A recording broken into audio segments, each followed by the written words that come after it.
पूछे गए हैं या आपको कई एग्जाम से आगे भी मिल सकते हैं। तो जो इम्पोर्टेंट क्वेश्चन है कुछ उनको आज अपन सॉल्व करेंगे जो अपने रेफरेंस के लिए और आपकी जो थ्योरी को और भी अच्छे से इम्प्रूव करने के लिए काफ़ी मतलब यूजफुल ये रहेंगे। ठीक है दोस्तों, तो मैं एक एक करके इसका क्वेश्चन यहाँ पे लेता जाता हूँ। फर्स्ट क्वेश्चन जो है आपका 3 फेज इंडक्शन मोटर का, ये है the stator of a 3 phase induction motor produces dash magnetic field. तो जो स्टेटर है 3 फेज इंडक्शन मोटर का, वो रोटेटिंग मैग्नेटिक फील्ड आपका बनाता है, प्रोड्यूस किया था, करता है। ये अपन ने प्रूफ किया था अपना जब अपन ने 3 फेज इंडक्शन मोटर स्टार्ट की थी। तो 3 फेज जैसी सप्लाई स्टेटर वाइंडिंग को दी जाती है तो इससे जो बनने वाला जो मैग्नेटिक फील्ड होता है वो कैसा होता है, वो रोटेटिंग नेचर का होता है। ये अपन यहाँ पे पढ़ा था अपन। ठीक है, तो जो स्टेटर है 3 फेज इंडक्शन मोटर का, वो कैसा फील्ड प्रोड्यूस करता है, रोटेटिंग मैग्नेटिक फील्ड। तो बी ऑप्शन आपका यहाँ पे राइट आंसर रहेगा। ठीक है, नेक्स्ट क्वेश्चन है कि 4 पोल इंडक्शन मोटर है जो synchronous speed of 1500 RPM when the supply frequency is.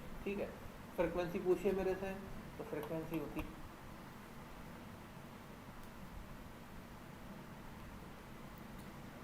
4 pole induction motor दे रखी है। 4 pole induction motor synchronous speed दे रखी है 1500 है आरपीएम। सिंक्रोनस स्पीड ये दी हुई है 1500 आरपीएम। सप्लाई फ्रीक्वेंसी पूछी है, सप्लाई फ्रीक्वेंसी। तो सप्लाई फ्रीक्वेंसी कैसे कैलकुलेट करेंगे, जैसे देखें अपॉन 120। ठीक है, तो पोल आपको कितने दे रखे हैं यहाँ पे, 4 पोल हैं, स्पीड आपको 1500 डिवाइड बाई 120 कितना आ जाएगा, ये 50 हर्ट्ज। ठीक है, फ्रीक्वेंसी आएगी, ये आंसर आपका राइट आंसर होगा। PN/120 से मैं फ्रीक्वेंसी निकाल सकता हूँ, 50 हर्ट्ज आपकी फ्रीक्वेंसी यहाँ से प्राप्त हो जाएगी। ठीक है, नेक्स्ट क्वेश्चन पे अपन चले। Bound rotor motors are less extensively used than the squirrel cage induction motor because question है कि bound rotor motor are less extensively, bound rotor motor are less extensively used, are less extensively used than squirrel cage induction motor, then squirrel cage induction motor, squirrel cage motor because तो bound rotor motor है वो less extensively use की जाती है than squirrel cage motor, because किसकी वजह से इसको हम यूज करते हैं। ठीक है, तो बाउंड रोटर या स्लिप रिंग इंडक्शन मोटर के अंदर अपन ने पढ़ा था कि ये कॉस्टली होती है, क्योंकि इसके अंदर स्लिप रिंग्स असेंबली काम में लेनी पड़ती है। ठीक है, मुझे एक्शन रोटर रेजिस्टेंस इसमें लगाना पड़ता है, तो ये कॉस्टली होती है। मेन इसका रीज़न क्या है, कॉस्टली होने के कारण मैं इसको कम काम में लेता हूँ, बिकॉज ठीक है, they are costly and required greater. इनका जो मेंटेनेंस होता है दोस्तों वो भी क्या होता है, ज़्यादा होता है। तो सी आंसर आपका जो राइट आंसर होगा, they are costly and require greater maintenance. ठीक है, बाउंड रोटर टाइप की जो मोटर्स हैं। नेक्स्ट क्वेश्चन यदि मैं लूँ, the starting torque of induction motor is maximum when the rotor resistance पर फेज रोटर रिएक्टेंस पर फेज क्या होगा, बराबर होगा, क्या होगा, तो बताइए दोस्तों। जो मैंने बताया, जैसे क्वेश्चन है हमारा, the starting torque of induction motor maximum, starting torque of induction motor is maximum when rotor resistance, तो व्हेन रोटर रेजिस्टेंस पर फेज वो इक्वल होना चाहिए, ग्रेटर होना चाहिए किसके, रोटर रिएक्टेंस पर फेज के, रोटर रिएक्टेंस पर फेज बताया था कि जब ये दोनों टॉर्क बराबर कर रहा है कि जो स्टार्टिंग टॉर्क है वो किसके बराबर हो जाए, मैक्सिमम टॉर्क के बराबर, तो मैं कह सकता हूँ कि जो स्लिप एट स्टार्टिंग जो होगी वो भी किसके बराबर होगी, स्लिप एट मैक्सिमम टॉर्क के, और स्टार्टिंग स्लिप क्या होगी, 1। ठीक है, तो स्टार्टिंग में जब NR 0 है उस समय स्लिप क्या मिलेगी, 1 मिलेगी। तो ये जब SM 1 हो जाएगा आपका, और SM का फॉर्मूला अपन ने पढ़ा था R2 dash upon X2 dash, तो यहाँ से क्या निकल के आएगा, ये 1 के बराबर हो गया, तो R2 dash is equals to X2 dash होगा जब रोटर रेजिस्टेंस बराबर होगा रोटर रिएक्टेंस पर फेज के, तो उस समय जो आपका स्टार्टिंग टॉर्क है वो किसके बराबर हो जाएगा, मैक्सिमम टॉर्क के बराबर हो जाएगा, तो इक्वल्स टू। ठीक है, ए ऑप्शन आपका आ जाएगा व्हेन इक्वल्स टू। ठीक है दोस्तों, next, if the supply, next question है हमारे पास में, if the supply frequency of 3 phase induction motor is increase 2 times then torque is, if the supply voltage of 3 phase induction motor, supply voltage of 3 phase induction motor is increased 2 times, is increased 2 times, then torque is, then torque is, voltage torque of a पर क्या 3 phase प्रभाव पड़ेगा? induction motor is increased 2 times than the torque, बताइए क्या होगा, torque जो है वो किसके प्रोपोर्शनल होता है, वोल्टेज के स्क्वायर के। टॉर्क की डिफरेंट इक्वेशंस अपने स्टडी की थी, तो वहाँ हमने देखा था कि जो टॉर्क था वो वोल्टेज, जो सप्लाई वोल्टेज के स्क्वायर के प्रोपोर्शनल होता है। तो यदि आप सप्लाई वोल्टेज को 2 टाइम्स इंक्रीज करोगे तो जो टॉर्क है वो आपका 4 टाइम इंक्रीज होगा, क्योंकि स्क्वायर हो रहा है, 2b का स्क्वायर करूँगा तो क्या आएगा, 4b स्क्वायर आएगा, तो स्क्वायर टाइम बढ़ रहा है, तो जो टॉर्क है, ठीक है, सप्लाई वोल्टेज को यदि 2 टाइम्स बढ़ा रहा है तो जो टॉर्क है वो इंक्रीज्ड 4 टाइम, तो सी ऑप्शन आपका राइट आंसर हो जाएगा, इंक्रीज्ड 4 टाइम्स आपका बढ़ जाएगा, स्क्वायर टाइम ये होता है। Next, for higher efficiency of a 3 phase induction motor the slip should B,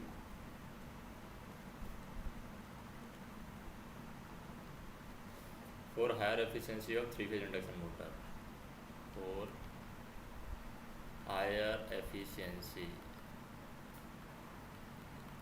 of 3 phase induction motor, 3 phase induction motor, the slip should be, तो स्लिप क्या होनी चाहिए,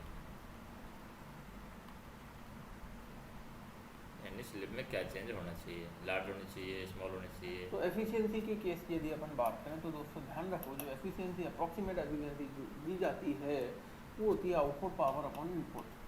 ठीक है, इनपुट जो रोटर इनपुट की मैं बात कर रहा हूँ यहाँ पे, तो आउटपुट पावर तो होती है 1 minus S P G divide by P G, तो पी जी से पी जी आपका कैंसिल आउट हो जाएगा, तो ये क्या बचेगी 1 माइनस एस। तो जो एफिशिएंसी है उसको मैं 1 माइनस एस से रिप्रेजेंट कर सकता हूँ इंडक्शन मोटर की। तो यहाँ से आप क्लियरली देख पा रहे होंगे कि यदि स्लिप की वैल्यू कम से कम होगी तो एफिशिएंसी आपकी ज़्यादा से ज़्यादा आपको यहाँ मिलेगी, 1 में से माइनस हो रही है ना स्लिप, तो स्लिप जितनी कम होगी उतनी एफिशिएंसी आपको ज़्यादा मिलेगी। ठीक है, तो for higher efficiency the slip should be as small as possible, तो सी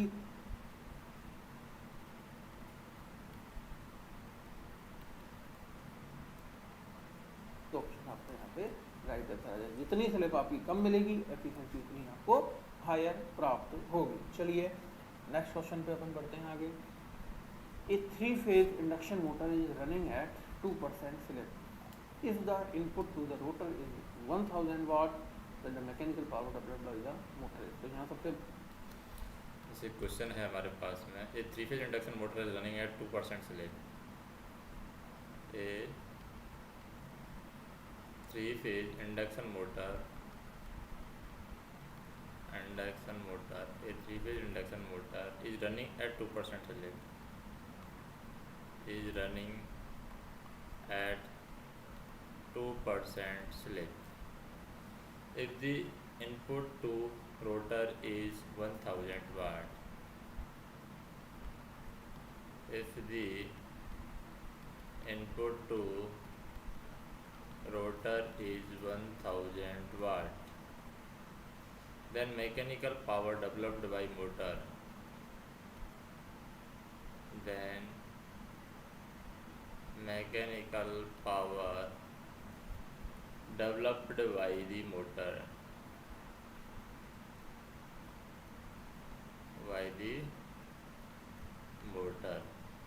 पहले मुझे स्लिप दे रखी है, कितनी है 0.02 मुझे स्लिप दे रखी है, और मुझे रोटर इनपुट पावर दे रखी है पीजी, मींस पीजी मुझे दे रखी है 1000 वाट। तो मेरे से पूछा है कि डेवलप्ड पावर मोटर कितनी है। तो अभी अभी मैंने बताया था जो डेवलप्ड पावर का फॉर्मूला होता है वो होता है 1 माइनस एस पी।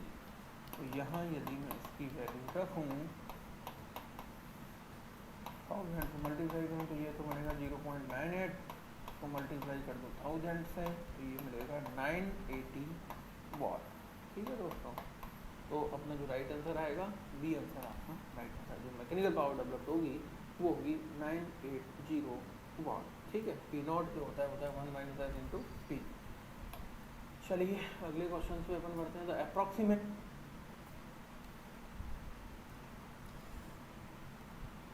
अगला क्वेश्चन है the approximate efficiency of 3 phase 50 hertz 4 pole induction motor running at 1350 rpm. The approximate efficiency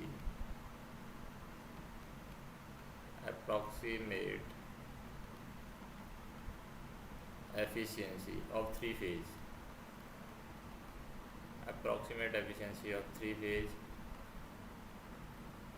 50 hertz 4 pole induction motor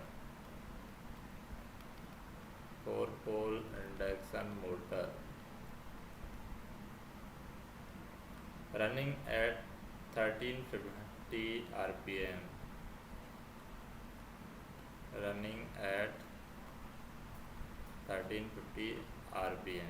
यानी अप्रॉक्सीमेट एफिशिएंसी निकालनी है 3 phase 50 hertz 4 pole induction motor की जो कि 1350 rpm पर run कर रही है। Efficiency of 3 phase 50 hertz 4 pole induction motor when running at 1350 rpm।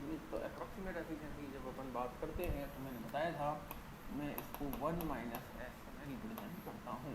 तो स्लिप मुझे यहाँ निकालनी है तो मैं अप्रॉक्सीमेट एफिशिएंसी यहाँ पे प्राप्त कर पाऊँगा। तो स्लिप निकालने के लिए अपन क्या करें दोस्तों, तो स्लिप निकालने के लिए मुझे एन एस और एन आर चाहिए होगा, क्योंकि ये होती है N S minus N R upon N S. ठीक है, तो एन एस तो कितना है 50 हर्ट्ज और 4 पोल तो 1500 आरपीएम आ जाएगा। इन दोनों से मैं एन एस निकालूंगा ना 120 एफ अपॉन पी करके, तो ये तो कितना आ जाएगा 1500 आरपीएम।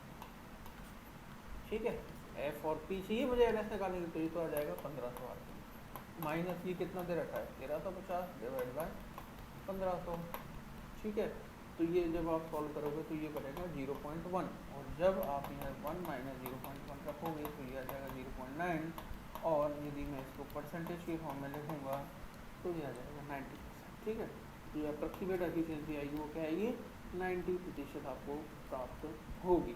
ठीक है, तो 1 माइनस एस आप ध्यान रखें, स्लिप आपको दे रखी है, एफिशिएंसी पूछ है, 1 माइनस एस से आप इसको कैलकुलेट कर सकते हैं।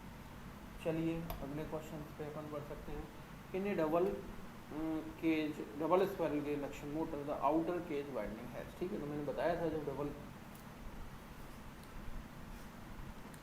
नेक्स्ट हम देखें in a double squirrel cage induction motor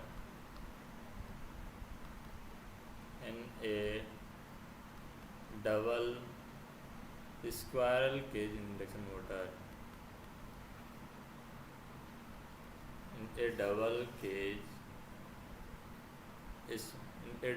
squirrel cage induction motor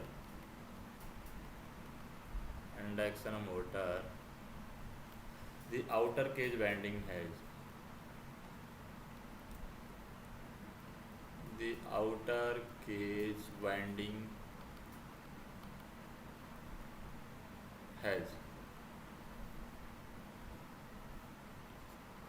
outer cage winding में क्या होगा, सिंगल केज में अपना डिफरेंस पढ़े थे।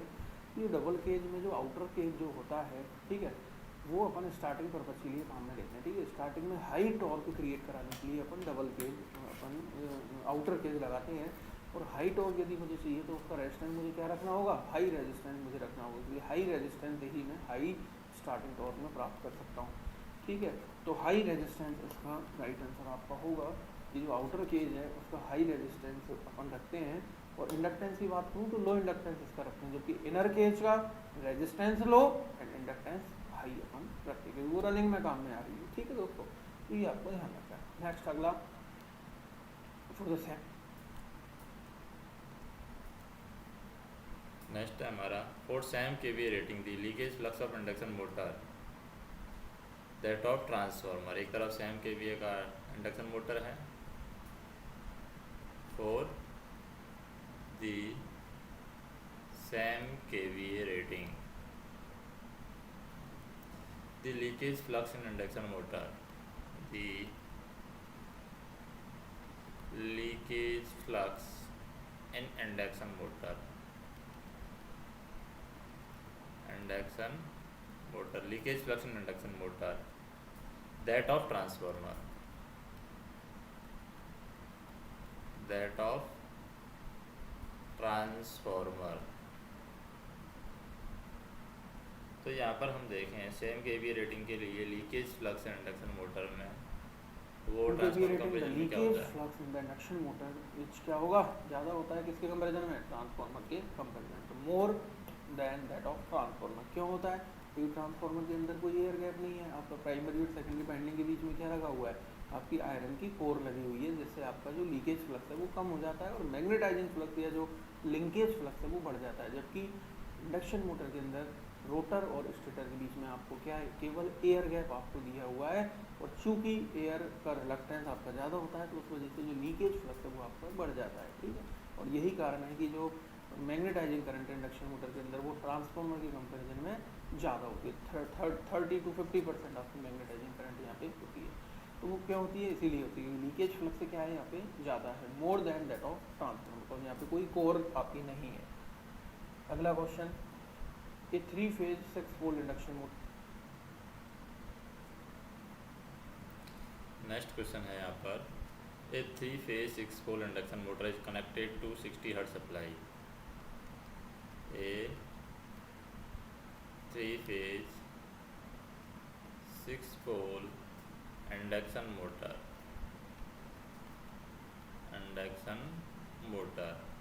connected to 60 hertz supply, connected to 60 hertz supply. The voltage induced in rotor wire is 4 volt. The voltage induced in the rotor wire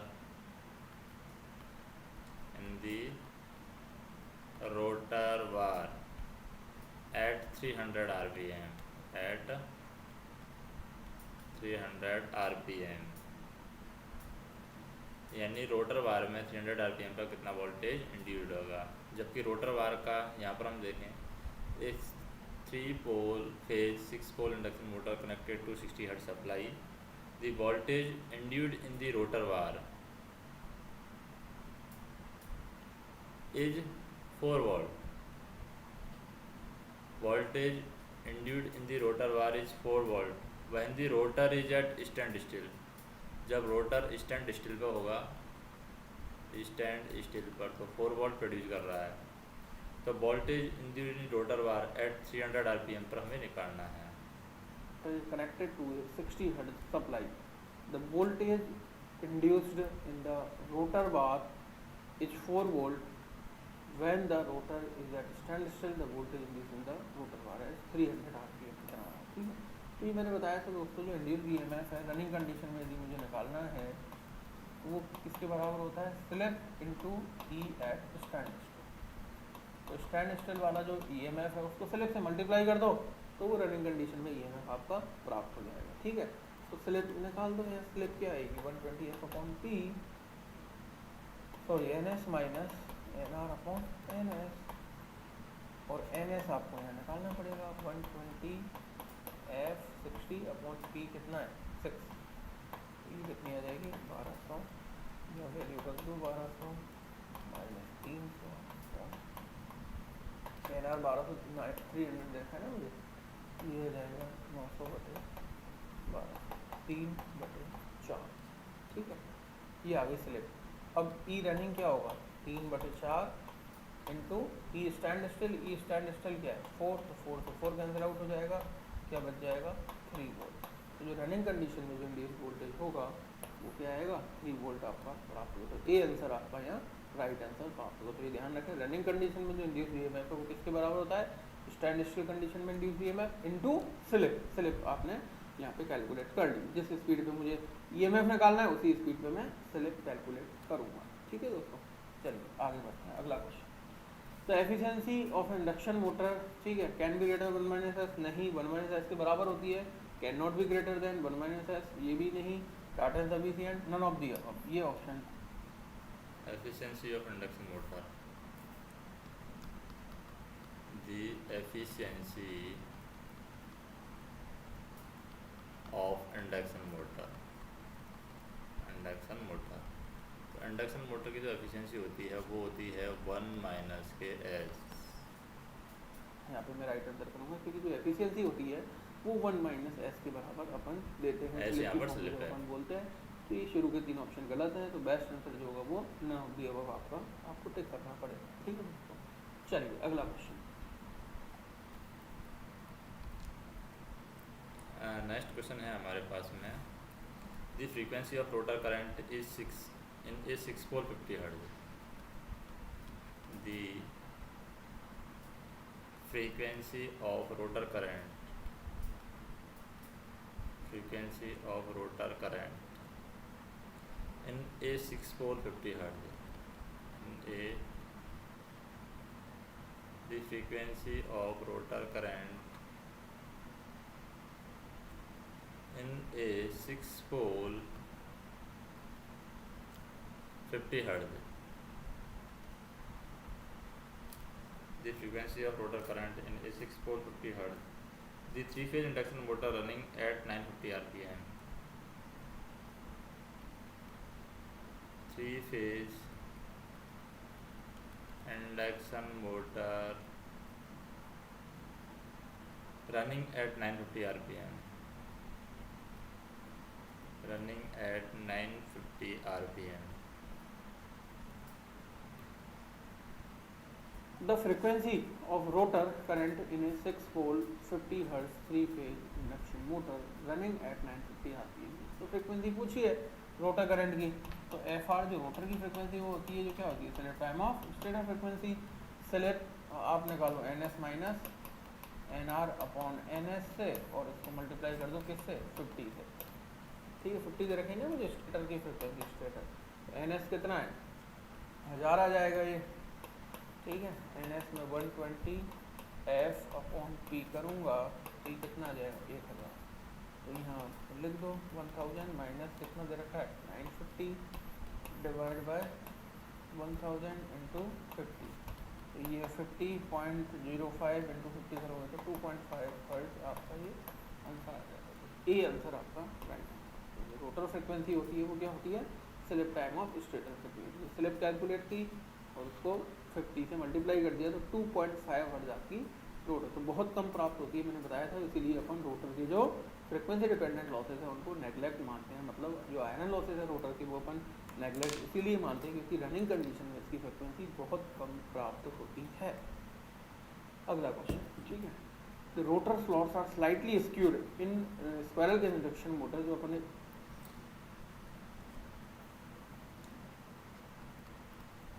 the rotor slot are slightly skewed, are slightly skewed in the squirrel cage induction motor,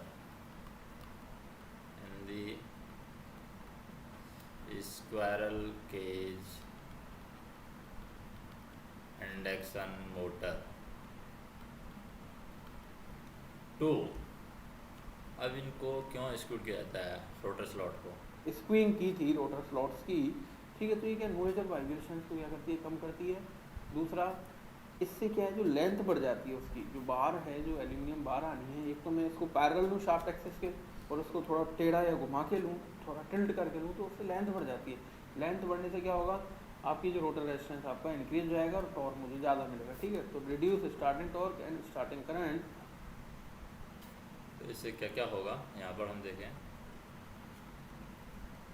reduce starting torque and starting current. मैं क्या करूँगा, तो all of the answer. Reduce motor noise and vibration, तो यहाँ पर होगा reduce motor noise and vibration.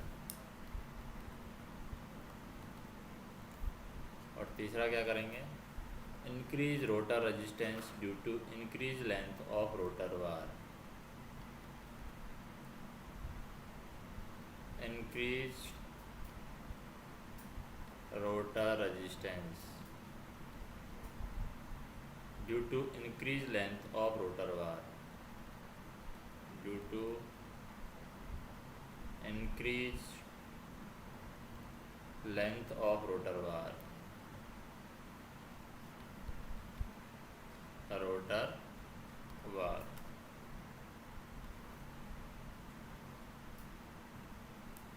Sir आपकी सही आ जाएगी। ठीक है, मोटर नॉइज वाइब्रेशन कम कर रही है, स्टार्टिंग करंट को कम कर रहा है क्योंकि रेजिस्टेंस बढ़ गया, और रोटर रेजिस्टेंस आपका इंक्रीज है। तो ऑल ऑफ दी अब ये आपके यहाँ पे आंसर प्राप्त हो। ठीक है दोस्तों, अगला क्वेश्चन, इन ए 3 फेज इंडक्शन मोटर। तो यहाँ पर हम देखें क्वेश्चन है, इन ए 3 phase induction motor, 3 phase induction motor, the mechanical power developed in term of air gap, the mechanical power developed in term of air gap, developed in term of air gap, mechanical power developed in term of air gap power, तो वो क्या होगी, the mechanical power developed in terms of air gap. ठीक है, air gap की term में जो mechanical power मैंने बताई थी, पी नॉट क्या होता है, 1 minus S into P G. तो डी आंसर आपका राइट आंसर है, 1 minus S into P G B. P G को पी ए जी लिखा है, एयर गैप, ये सिंपल आप पी जी बी इसको लिख सकते हैं। ठीक है दोस्तों, चलिए आगे बढ़ सकते हैं अपन। बस ये यहीं पे आपका समाप्त हुआ। ठीक है, ये क्वेश्चन जो थे अपन ने यहाँ सॉल्व किए 3 फेज इंडक्शन मोटर के। नेक्स्ट